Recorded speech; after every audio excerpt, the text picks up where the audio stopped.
So I actually been wanting to speak a little bit about the decision to setting up a company. I think it's a very interesting place to be in, and I mean it's a little bit funny, but because actually I'm right now going through the process of setting up a company, another company besides my own, which I have Antari Solutions at the moment, and I actually wanted to talk about that decision you are going to make. So first of all, it's quite common for people to set up a company or do work as a more of a freelance basis. The decision of setting up a company comes at a point where you have now grown your business. The values that of revenue that you have been generating has grown, and there has come to a point where most of your clients are already a little bit hesitant to release some of the payments to you because those are big payments, and I think some companies prefer to release it to a private limited. I'm sure there is some level of kind of a some legal perspective as well on that, which I'm not aware of, and I think that's where people make a decision. Most of the time, people run companies as a sole proprietorship, and then they move into a private limited kind of environment. No, I have now set up number of private limited entities.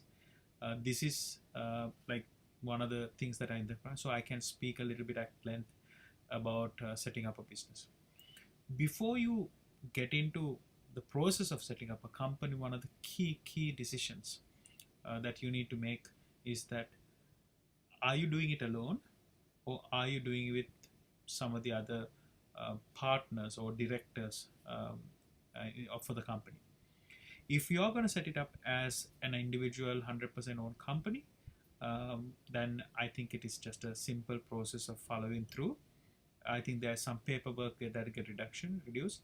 You will have 100% of the business. The moment you have decided that there are partners involved and I would like to bring them in as directors or shareholders of the company, I believe that's a little bit extra paperwork, but it is. Now, but the thing where you need to be very careful here is that whom are you bringing in to the party? Sometimes you try to bring in your friends or family. Oftentimes, I feel those are mistakes startups and people who are setting up companies make. My philosophy is that, or my personal belief is that, if you're bringing in someone for the business, the intention of bringing that person should be to add value, especially in an area that you are not very strong. Now, in this particular instance that I am referring to today, that I'm going through, the situation for me is very simple. My partner is much more creative, much more technically savvy, whereas I believe I am bringing in a skill set in terms of complementary, which is about around operations and sales and business development and finance and HR and the other parts of it. I think it's really important when you are trying to set up a business with partners and shareholders and directors, you establish a very complementary skill sets and not competing skill set. Because somewhere down the line, when the businesses start to grow, it's really important to have an understanding of who does what, and not where both partners or both all the directors get involved and everyone has a very different point of view, and I think it just creates a completely a mess of a thing, and then the decisions making gets delayed and the entire company gets a little bit dysfunctional.